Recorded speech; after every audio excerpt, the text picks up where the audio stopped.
speaking in particulars, is a linguistic affair. This is the definition, the canonical definition of psychological nominalism given by Sellars in his 1956 lecture, Criticism and the Philosophy of Mind. And for philosophers of a realist stamp, psychological nominalism, understood as a claim that all awareness is a linguistic affair, is of a piece with philosophical behaviorism, which allegedly denies the reality of consciousness. If psychological nominalism is complicit with this denial, which strikes many philosophers as absurd, some would say it deserves to be relegated to the dustbin of philosophical history along with its behaviorist sibling. Sellars coined the expression, psychological nominalism, and defended the doctrine throughout his long philosophical career. But he also distinguished between two aspects of the mind, thinking and sensing, and laid claim to realism about both. This distinction between thinking and sensing, which can be traced back to Kant, essentially prefigures David Chalmers' more recent distinction between the functional, psychological, and the phenomenal/experiential aspects of the mind.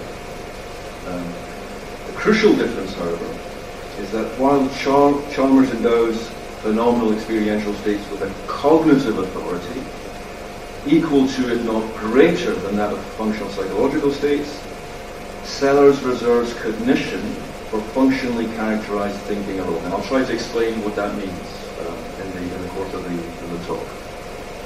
So he reserves cognition for functionally characterized thinking alone and characterizes sensation as a non-cognitive state that plays a causal but not a justificatory role in empirical knowledge.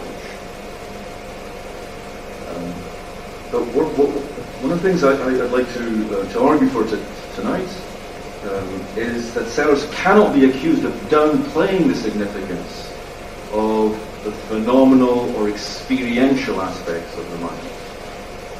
Indeed, his account of sensory consciousness leads him to make the controversial claim that sensation has a metaphysical purchase insofar as it indirectly reveals a fundamental aspect of physical reality. Its intrinsic qualitative aspects, which, as Sellars sees it, cannot be reduced to the extrinsic or dispositional properties of things. And this is another distinction which I hope will become clear in the course of the lecture. Sellars' Rortianeers in the analytic tradition have made much of his psychological nominalism, but they tend to dismiss his suggestion that sensation has a metaphysical purchase as an aberrant relapse into dogmatic rationalism. So what I want to do is argue that Sellars' account of the metaphysics of sensation is not a dogmatic regression because it offers a way of resolving the deadlock between realists whose equation of consciousness with knowledge leads them to embrace dualism, people like Chalmers, who thinks that because experiential consciousness has a directly cognitive valence, and because it cannot be mechanistically or materialistically explained, conscious properties, the properties of conscious states, are fundamentally different in kind from the properties of material states. Dualism. That's one branch of the dilemma. The other is the attempt to reduce consciousness to conceptual awareness. And this is the claim, the alternative mood that's made by philosophers like Rorty or Robert Brandon in a certain regard, who want to say that all there is to consciousness is conceptual awareness. They take that to be kind of an exhaustive characterization of the nature of consciousness. But in doing so, the threat is that they will sever the causal link between mind and nature. So it's because the mind is embedded in nature that we need to explain, first of all, how, in a way, thinking, conceptual consciousness is irreducible to sensation, but we also need to explain how conceptual consciousness is constrained by sensation. In other words, how the mind is anchored in nature, and this anchoring is causal. It can only be a causal anchoring. Okay. Now, I'm going to use PowerPoint. Because I'm an incompetent PowerPoint user, I tend to put up either too much or too little on the slides. So I'm going to try, and I fear, anyway, I'll try to, most of the content, the essential content of my argument is on these slides. So hopefully, even if there's too much information, it will be useful very much. So, first thing to explain is how Sellars Sellars is a transcendental philosopher in the Kantian tradition who wants to avoid the twin excesses of dogmatic rationalism and skeptical empiricism. According to dogmatic rationalism, the mind enjoys a priori cognitive access to a mind-independent reality, such that reason can deduce the fundamental features of that reality. Skeptical empiricism, on the other hand, claims that all knowledge is rooted in but limited by sensory experience, so that reason cannot deliver a priori knowledge of a mind-independent reality. And what Sellars' claim is that both dogmatic rationalism and skeptical empiricism are part of the framework of givenness. They're enthralled in what he calls the framework of givenness, which is the belief that mental states are self-intonating. In other words, that to be conscious is to know what it is you're conscious of. Dogmatic rationalism takes a correlation between thinking and being as given, as in Descartes. He thinks that I can deduce my own existence from my own self-consciousness, while skepticism takes the intelligibility of sensory experience of given. For Hume, for instance, what's interesting is that for all his skepticism about the objective correlates of sensory experience, he never, and his attempted decomposition of experience into these units, these elementary units of sensation, he never doubts that sensations can be intelligible in and of themselves, that there are intelligible units of sensation. And this is the other version of what Sellars calls the myth of the given. Sellars then wants to postulate a transcendental difference. And the way to reject the framework of givenness is to postulate a transcendental difference between thinking and knowing what is thought, between the act of thinking and the object of thought. And also a difference between sensing and knowing what is sensed. And this can be encapsulated in Sellars' dictum: the awareness of something is not the awareness of something as something. To be aware of something is not to be aware of it as the something that it is. This is the myth of the categorical given. So all that the word transcendental means for Sellars is simply postulating this difference between sensing and sensing as, or between experience and experiencing as. And this is all that Sellars needs in a way to gain critical purchase on the relationship between thinking and sensing. So cognitive awareness for Sellars then will be a linguistic affair because it involves being aware of something as something. Such awareness requires conceptualization, and concepts are linguistically instantiated rules. We would not be aware, controversially, the claim is we would not even be aware of ourselves as thinking were it not for language. And this is Sellars' myth of Jones. And this, again, this is simply an immediate consequence of the rejection of the framework of givenness. It follows that if we need concepts to be aware of anything, it's not just that we need concepts to be aware of the objects of thinking or the objects of sensing, it's that we need a concept of thinking to be aware of ourselves as thinking or as feeling. The thing is that there's a distinction between consciousness and self-consciousness, self-consciousness involves conceptual mediation, and the claim is that the kind of conceptual self-consciousness enjoyed by human beings or characteristic of creatures such as ourselves depends upon language, depends upon linguistic resources, because language is the medium of conceptualization, at least in some sense. So, if one rejects the premise that thoughts are essentially self-intimating or self-disclosing, or the assumption that to think is to know that one is thinking, it becomes possible to understand the concept of thinking as modeled on the concept of speaking. Thoughts, then, according to the Sellarsian account, are understood as inner episodes modeled upon overt public utterances. These inner episodes are theoretical entities, postulated as structurally analogous to linguistic utterances, yet devoid of the physical characteristics of these utterances. They are silent, invisible, intangible, etc.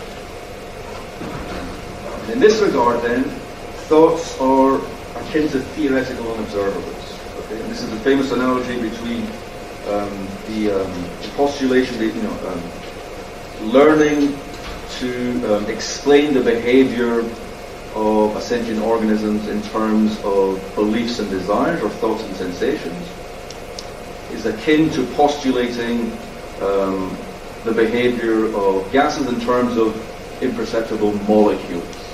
Okay. And in this regard, thoughts then can be, this is a quote from Sellars, thoughts are in language-using animals as molecular impacts are in gases, and not as ghosts are in machines. Okay.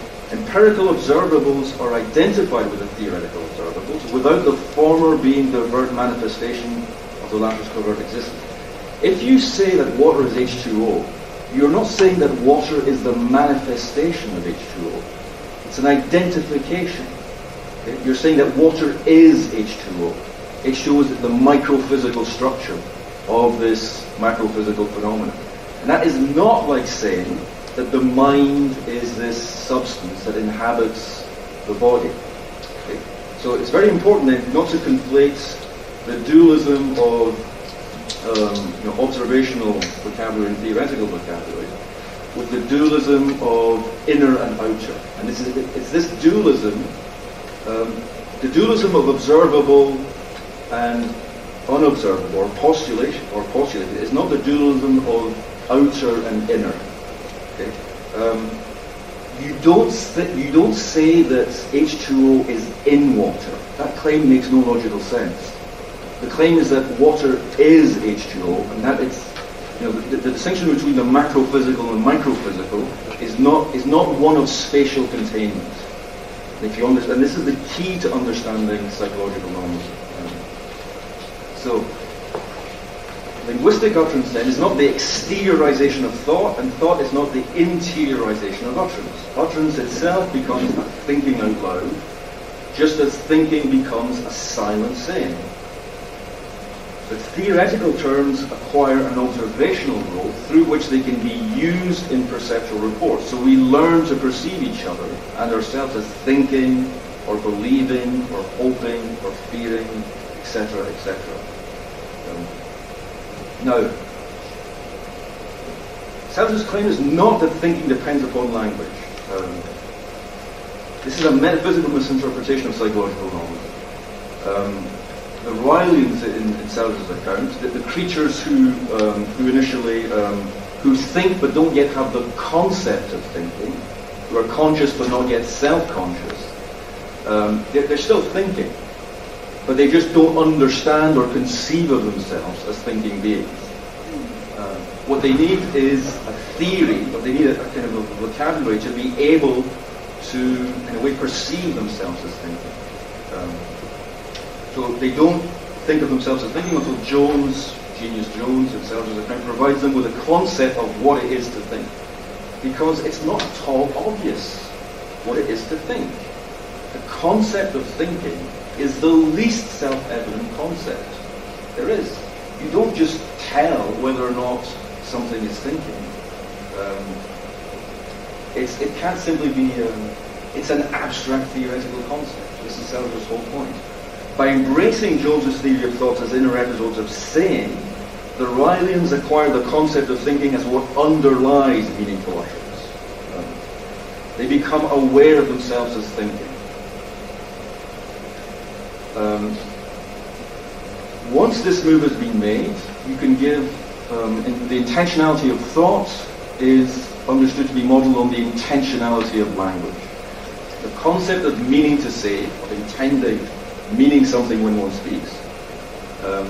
Intention in the psychological and semantic sense is ushered in with the shift from conscious to self-conscious thought. And this is precisely what Jones's theory of thoughts as inner episodes is supposed to explain. But it entails that the intentionality of public language is the condition for the intentionality of thought. And this is a very controversial reversal. People usually assume it's the other way around, that the intentionality of thought is a condition for the intentionality of language. And Sellars says no, it's actually the inverse. We have to be able to learn to use words properly before we can understand what it means to say something. Here's a quote from Sellars. From Language of Thought and its Communication. Instead of analysing the intentionality or aboutness of verbal behaviour in terms of its expressing or being used to express classically conceived thoughts or beliefs, by classically conceived thoughts or beliefs he means in a way the Augustinian or even Cartesian conception of thoughts as being ontologically independent attributes of some kind of substance, which cause behavior or cause linguistic activity. Instead of analysing the intentionality or aboutness of verbal behaviour in terms of its expressing or being used to express classically conceived thoughts or beliefs, we should recognise that this verbal behaviour is already thinking in its own right, and its intentionality or aboutness is simply the appropriateness of classifying it in terms which relate to the linguistic behaviour of the group to which one belongs. And this second clause needs to be explained. What does Sellars mean here? It means that the intentionality of public discourse is a matter of appropriately classifying linguistic behaviour according to standards encapsulated by collectively accepted norms. These norms involve the rules of criticism, or ought-to-be's, to which speakers are encouraged to conform, as well as the rules of action, or ought-to-do's, which speakers are expected to realise. Since rules of criticism and rules of action are codependent, ought-to-be's imply ought-to-do's. So conforming to the former is indissociable from accepting the latter. Linguistic action and linguistic behaviour are both norm-governed. They cannot be opposed to one another, since the capacity to conform is the precondition for the ability to act. Again, what Sellars is trying to do is to overcome the binary between action and behaviour, where action involves a kind of an intention, some kind of interior intention, whereas behaviour is merely a kind of outward manifestation of that intention. And he's saying, once you dissolve the inside-outside dichotomy, you can understand, behaviour as intrinsically intentional, okay? And so that the ability to behave correctly is evidence of the ability to understand something, to intend properly, and vice versa. So if psychological normalism identifies thinking with verbal behaviour, this is not in the same sense in which psychological behaviorism, of the kind, people like E.F. Skinner, etc., identifies thinking with behavioural dispositions. Verbal behaviour expresses thought only insofar as thinking is understood as a kind of doing, cognitively modelled or linguistic utterance. So thinking is a kind of doing because it involves inferring, which in turn involves representing. I'm not going to say much about representing, but it's very important to emphasise the link between these verbs, these adverbs. Thinking, doing, inferring. Concepts are inferential roles, and these roles are defined by networks of implication across webs of linguistic assertion.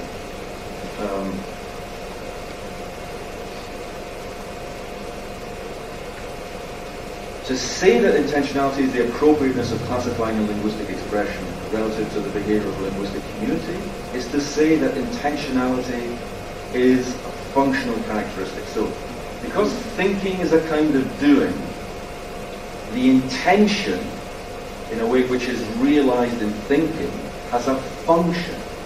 This is why you can give a functional characterization of intention. And Sellars' dot quoting device is the exhibition of this linguistic function. It's simply just like kind of a formal device introduced by Sellars, whereby the dot quotes, whenever you dot quote a linguistic expression, you show its function. You show what it does in a language. This, of course, presupposes familiarity with the dot-quoted expression's proper function.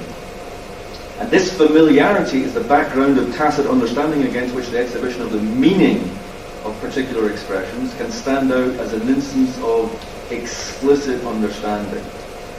Exhibiting the meaning of a specific expression is only possible against the backdrop of a language and a form of life within which the use of words is necessarily embedded. In other words, there is no transcendent context in terms of which you could judge the propriety of function, of semantic function. You measure the propriety of function according to a social context, social, historical, and cultural context, which is ultimately the manifestation of what Wittgenstein calls a form of life. So at one level you can't, this is why meaning can't be defined. You cannot define what meaning is, you can only show it. Because meaning is about function, and to understand a function, you can't give a kind of a propositional encapsulation of the function, you can only show it. And this exhibition or showing, rather than stating of complex rule-governed functioning, which presupposes familiarity with the language in which the dot-coding device is deployed, re-embeds language within a world of practical involvement. Because when you show the meaning of a term, you can only, that exhibition is only comprehensible to someone who understands, to someone who knows how the dot-coded term is already being used. So, consequently, Sellars' psychological nominalism and his claim that cognitive functioning is linguistically instantiated envelops awareness within language only insofar as language itself is enveloped in a world comprising a variety of human practices and purposes. Drawing out those conditions exposes the chain of nested mediation from awareness to awareness as, from awareness as to conceptual role, from conceptual role to linguistic practice, and from linguistic practice to a world of practical involvement. And what is exposed through this chain of mediations is the way in which the content of any single state of awareness is bound up with a context of significance that includes a whole practical life world. So, psychological nominalism is usually reproached for denying the reality of mental states. But if anti-realism in this context means denying that mental states belong in the world, then this reproach is misguided. Or, on Sellars' account, mental states are as real as anything else in the world of which they are a part. The fact that cognitive awareness of mental states is conceptual through and through in no way compromises their reality, since, on Sellars' account, this is as true of tables, zebras, and galaxies as it is of thoughts and sensations. Everything is conceptually mediated. All the ontological furniture of reality is apprehended conceptually. So the thoughts and sensations would be no different in this regard. But if the issue is one of realism, the more fitting reproach to psychological nominalism and to the transcendental stance from which it ensues is that realism, whether about mental states or non-mental phenomena, comes at the price of an exorbitant holism, which is obliged to take as given a total context of significance, i.e. a form of life in which the transcendental perspective is necessarily embedded. Why should this be so? On Sellars' account, the ought-to-be's and ought-to-do's, which condition all our thinking and acting, constitutes the linguistic framework within which we live. This framework furnishes the resources for all justification and evaluation. Although claims made within the framework can be assessed, criticized, or rejected, there is no higher authority or court of appeal with regard to which the framework as a whole could be judged and found wanting. Then the danger is one of quietism. Okay? This is a famous quote from Wittgenstein's Uncertainty. You must bear in mind that the language game is not based on grounds. It is not reasonable or unreasonable. It is there, like our life. If our linguistic framework is simply there, like our life, it is not susceptible of rational revision. It is just something to be accepted as it is. And Sellars' emphasis on holism, both semantic and epistemic, would seem to point towards a quietist acceptance of the form of life within which we find ourselves as the ineluctable horizon of all thinking and doing. If the rejection of the empiricist and rationalist versions of givenness ultimately entails accepting the givenness of a form of life as the ultimate horizon circumscribing reflection, this may prove too high a price, because transcendental reflection will then find itself constitutively incapable of critically interrogating the legitimacy of the practices, and specifically of the cognitive practices, within which psychological states and conceptual roles are necessarily embedded. Now, Sellars rejects this whole, so this kind of quietism. So, and this is really tied to his whole account or his preoccupation with the status of sensation. Sellars' conceptual philosophy is a theoretical endeavor requiring conceptual construction as well as conceptual revision, is opposed to this quietism. The roots of this opposition lies in Sellars' bifurcated holism. Our understanding of the world is split into two competing conceptual structures, the manifest and scientific images of man and the world. Both are autonomous categorical schemes, neither of which can be wholly subsumed within the other. But the bifurcation is in our conceptual grasp of the world, not in the world as such. So Sellars' transcendental dualism of images should not be taken to be incompatible with monism. In fact, it's a kind of double aspect theory of a Spinozist kind. He's not saying that there's the world, there's two different kind of dimensions of reality. There's only one world, but it appears, or it's kind of it's apprehended from two distinct vantage points, and that's from the manifest image vantage point or from the scientific image. Now, both those images though are connected, and we'll see. Sellars accords to the scientific image the peculiar privilege of describing and explaining why the world appears to us as it does. And this is what the manifest image cannot do. Transcendental reflection within the bounds of the manifest image reveals normative practice as the fundamental horizon of understanding, but it cannot explain why the world manifests itself to us as it does, or why we engage in these particular practices but not others. Indeed, such questions make no sense so long as transcendental investigation is confined to the manifest image. However, these questions are perfectly legitimate if one understands the task of transcendental reflection to be that of articulating the two images. So, for Sellars says, ultimately the common sense picture of the manifest image of the world, in spite of its delicate coherence, poses problems which it lacks the resources to resolve. And the topic of sensation is crucial because it lies at the interface between the two images. It is the juncture between the causal nexus, investigated by science, and the normative space of reasons within which we conduct our daily lives. So this is why, for Sellars, sensations are essential to the explanation of how we come to construct the appearance, which is the manifest world. So in response to the charge that Holism entails quietism, it's worth pointing out that Sellars' bifurcated Holism makes room for conceptual revision because it allows for the possibility of diagnosing categorical dysfunction, not only within each image but also across the two images. And categorical dysfunction, because concepts are functions, the functioning of any single concept is bound up with a whole economy of concepts.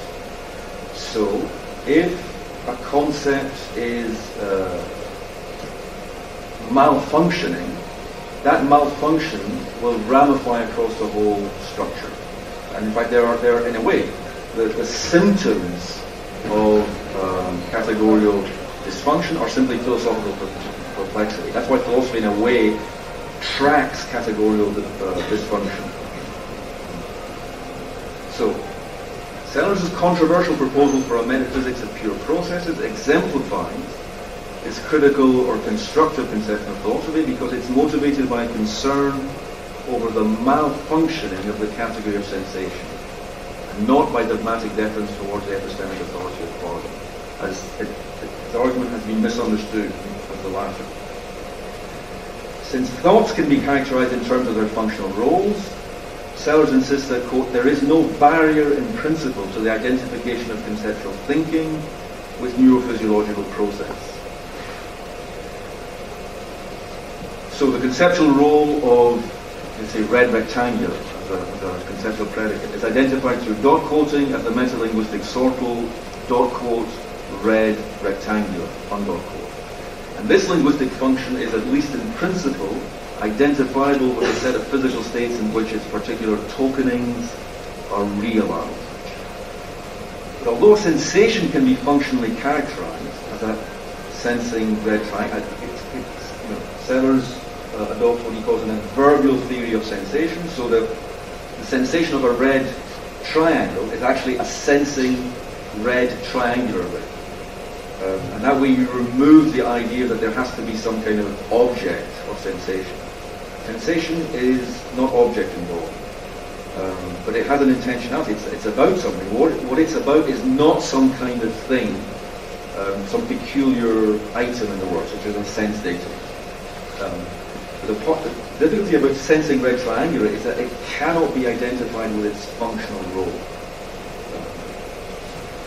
So to understand why sensation cannot be identified with its functional role, we must distinguish between the formal and the content properties of objects. Formal properties include all of an object's causal, dispositional, and structural properties. They are conceptual. Causal, what the object's, its causal powers and what it makes happen. Dispositional, its propensities. A pane of glass has a disposition to shatter. And structural properties. Structural properties can be microphysical properties. All these properties are charted by mathematical science. They're conceptual. The content properties comprise the object's sensible properties in the strict sense. Whatever can only be directly seen, touched, heard, tasted, or smelled of an object. So, while the formal properties are categorical features of objects, the latter, the content properties, are purely occurrent qualities. And this is Sellars' account of an occurrence, of the contrast between occurrent and categorical properties. Quote, we do not perceive of the object its causal properties. What we see of it are its occurrent sensible features. This can now be generalized as follows. We do not perceive of the object its character as a substance having attributes, its character as belonging with other substances in a system of interacting substances, its character as conforming to laws of nature. In short, we do not perceive of the object what might be called categorical features. The reason is that if we could simply perceive the categorical features of objects, we wouldn't need science. theoretical science would be completely superfluous. It's precisely because we can't directly perceive what objects can do, how they behave under certain circumstances, that we need to do science. What we perceive are the occurrence, the sensory properties of objects through what they look like, what they smell like, what they sound like, what they feel like, or what they taste like. So what we see of an object are its sensible content properties, while what we see an object as are its conceptual or categorical features, and the latter are intuitive, not sense.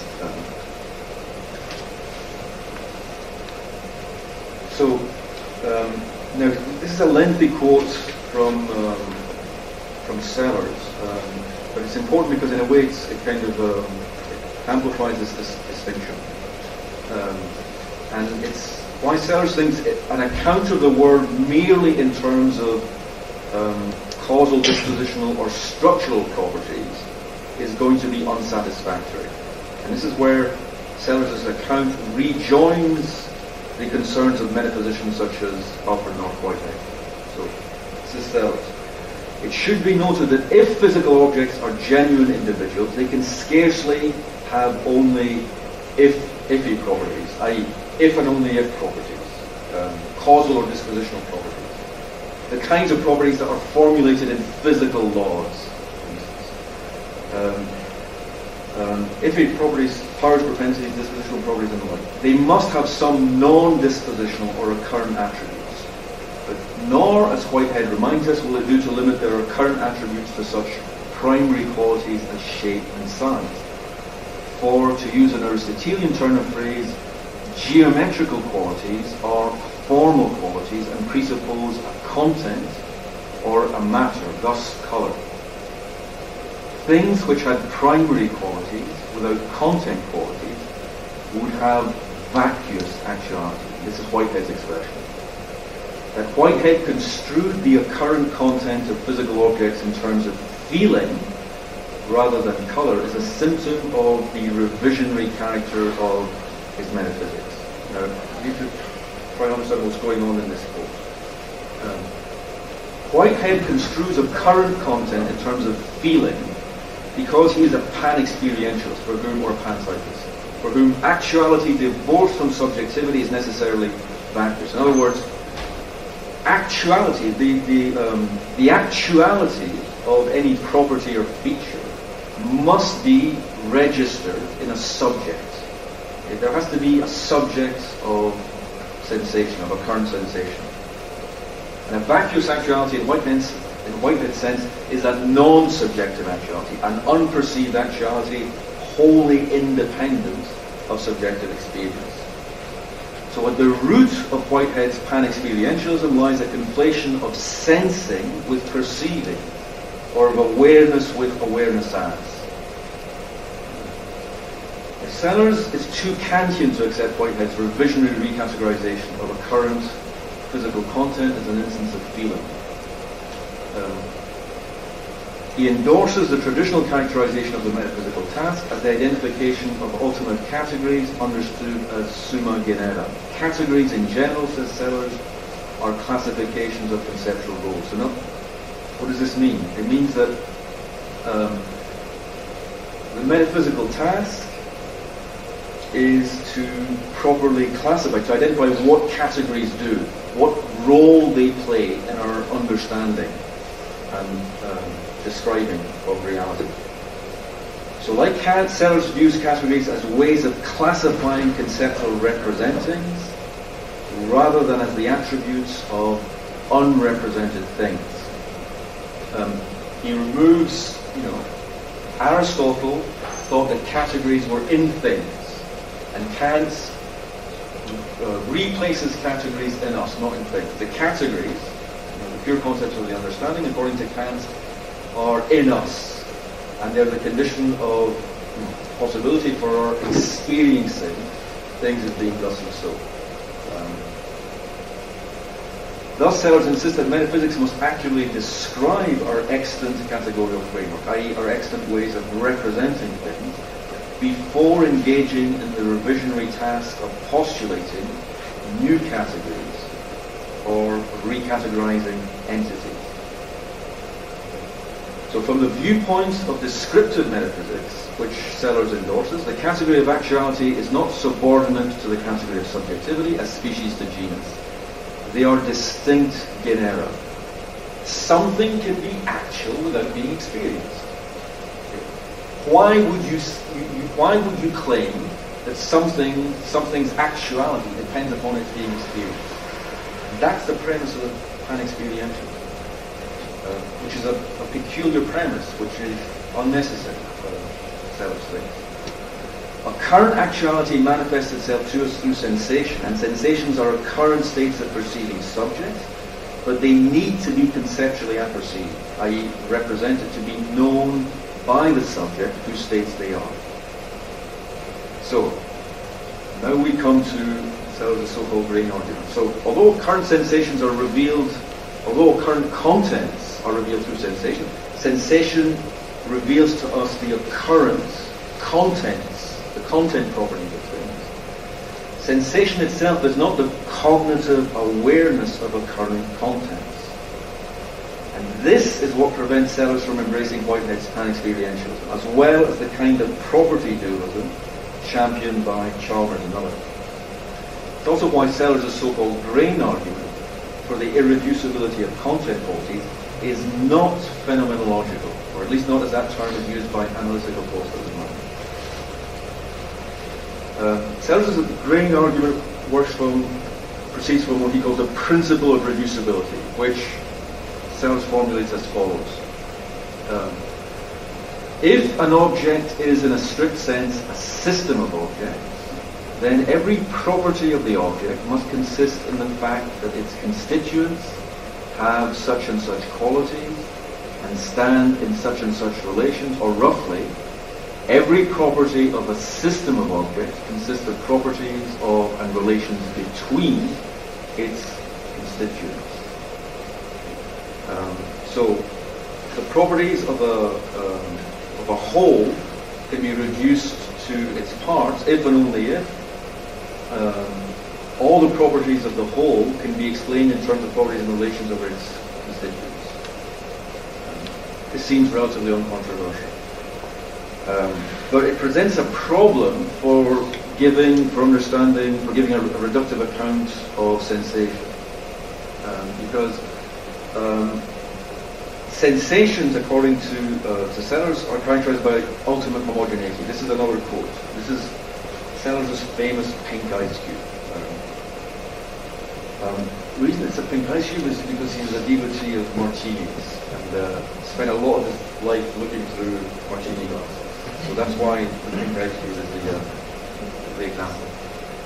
The ice cube presents itself to us as ultimately homogeneous. And an ice cube variegated in colour is, though not homogeneous in its specific colour, ultimately homogeneous in the sense to which I am calling attention with respect to the generic trait of being coloured. That's my emphasis. The generic trait of being coloured. Homogeneity then pertains to the generic, which is to say the categorical trait of being coloured, and not to occurrent pinkness as such. The pink is seen as homogeneous insofar as it is a colour, but homogeneity is not something one sees of the ice cube. Or more precisely, it is the colouredness of the ice cube that is seen as homogeneous rather than its occurrent pinkness. This is to say that homogeneity is not an occurrent content property, but a formal generic property of pink as a species of colour. Now, it's because of this account of homogeneity that Sellars thinks that we need to forge a new category to be able to understand what sensations are. Because sensations can be functionally characterized without remainder. we need to come up with a category that will allow us to account for the homogeneity of sensation, the homogeneity of content property. And this is where the concept of pure processes comes in. This is a quote from Sellars' Foundations for Metaphysics of Pure Processes. What is primary in the various senses of the verb to buzz is the concept of the intrinsic character of a certain kind of process, which can be identified in terms of its typical causes. The verb to buzz, then, would have a sense in which processes of that intrinsic kind would be buzzings, even when they were not being brought about by one of these typical causes. Thus, in this sense of the verb to buzz, we could say that a buzzing is going on without implying that some object, e.g. a bee, is buzzing. So, buzzing then, as an occurrent content quality, is irreducible to the formal properties of its constituents, i.e. the activity of the and this then means that the concept of an absolute process, or a pure process, an absolute process is contrasted to an object-bound process. Once you start understanding buzzing as something that occurs independently of bees, okay, the bees in a way that kind of whose activity in a way kind of generates the buzzing, you understand that there's something about the buzzing which is an occurrent quality, which is not object-bound in Sellars' term. There's something going on that that is not the effect of an underlying cause. So the concept of an absolute process is the concept of an intrinsic quality occurring independently of the properties of objects or relations amongst objects. The buzzing is irreducible to the properties of the bees or the relations between the bees, just as the pinkness of the ice cube is irreducible to the properties of the molecules, the ice molecule, the relations between those molecules. This occurrent aspect is decisive not only because it allows us to conceptualize content qualities independently of any object that might bear them, but also because it provides us with a paradigm of an absolute occurring. An occurring that is not attributable to something that begins and ceases to occur. So this is why, for Sellars, in the case of absolute processes, we can speak of absolute coming to be and ceasing to be. Because when a sounding, for instance a C sharping begins, there is nothing which begins, in the relevant sense, to sound.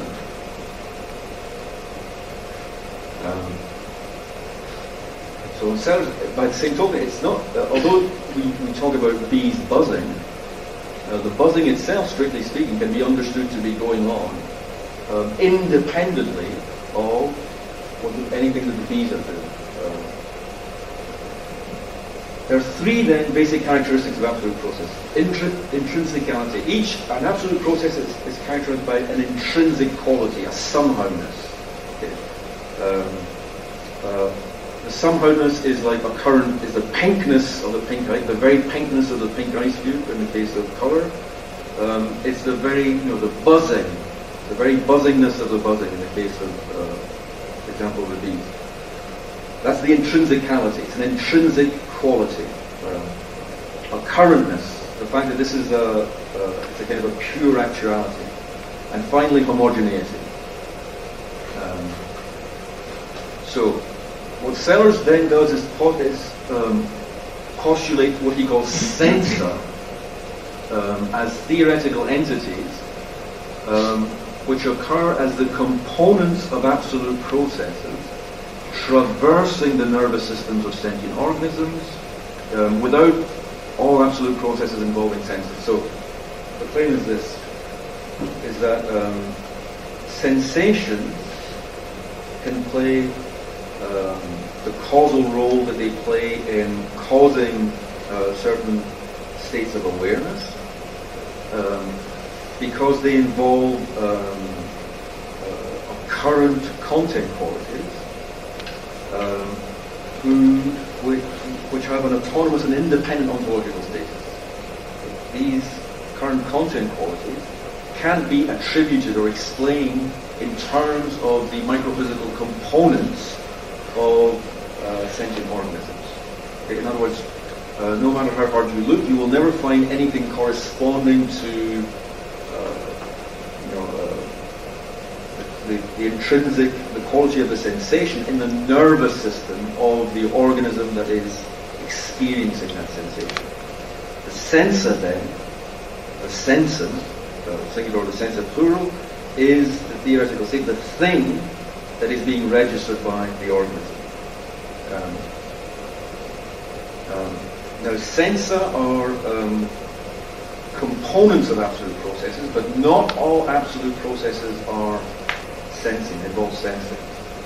The characteristics of processes are defined without any reference to organisms, and because these are the characteristics of absolute processes: intrinsicality, occurrence, homogeneity. There's nothing here that involves a reference to sentience as such. This is why Sellars is not white now. So, sensa then and processes are physical. But now we need to distinguish between two different senses of physical, a generic and a specific sense of physical, to understand how it's possible to claim that sensory processes are physical. The generic sense of physical, an entity is said to be physical, one, if it exists in the framework of space and time. The specific sense in which something can be said to be physical is if it's definable in terms of theoretical primitives, adequate to describe completely the actual states, though not necessarily the potentialities of the universe before the appearance of life.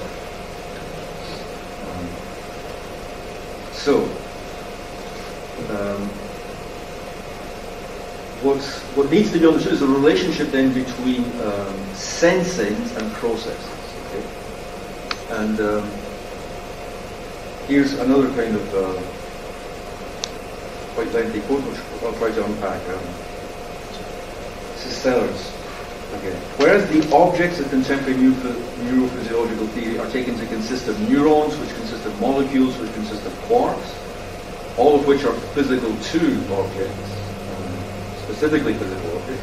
An ideal successor theory formulated in terms of absolute processes, both flyings and rowings. What flyings and rowings are basically variables, theoretical variables associated with the pure processes in the generic sense and pure processes in the specific sense. Okay? The fly-toing is something what Sellars calls a quarking or an electron. Okay? This is a process which is physical too, okay? Which applies to independently of organic life. Whereas a rowing is a sensory process. It's an occurrence sensing. So these might so constitute certain of its objects, i.e. neurons in the visual cortex, that they had rowings as ingredients, differing in this respect from purely physical structures. Okay. So what does this mean? Okay. It means rowings are things like reddings, buzzings, and C-sharpings. Okay. These are sensory processes. These would be construed as constituents of nervous systems alongside neurons and the particular entities of which neurons are composed, i.e. molecules and quarks. They would be understood as objects abstracted from underlying physical two processes, such as quarkings and electronings. In the final analysis, however, both quarkings and reddings, i.e. both flyings and rowings, these two, the generic and the specific kind of process, would be physical. The ultimate claim would be a kind of physics, a fully developed physics that is capable of integrating the sensory states of organisms. You no longer have this, in a way, this discontinuity between the inorganic and the organic, which plagues a lot of contemporary philosophy. And in a way, there's lots of philosophers who try to kind of dissolve this continuity, but the Sellars' point, you cannot just do it by fiat. You can't just wish it away. You have to work. You have to generate the conceptual resources to actually to bridge the gap, so to achieve properly an explanatory theoretical solution to the discontinuity between the inorganic and the organic.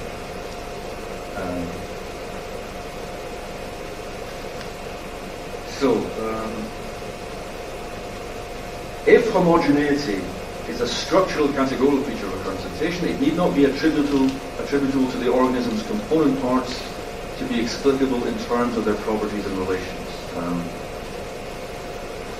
And this means that while the reducibility of a current pinkness for a content property requires its attribution to the constituent parts of the object bearing the property, the reducibility of the homogeneity of a current pink does not. Homogeneity of form does not equal the homogeneity of content. This is why, ultimately, homogeneity is not occurrence. Homogeneity is a property of a current property, such as sensation, but it is not itself an occurrent property, an intrinsic feature of sensation. To qualify a property as occurrent is also to qualify it as homogeneous, since the property of homogeneity is entailed by the property of occurrence. But to qualify a property as homogeneous is not to say that it's occurrence. Now, the point here is that I think that there's a problem with Sellars' analysis, his categorical analysis here. In other words, I think that although if we return to the three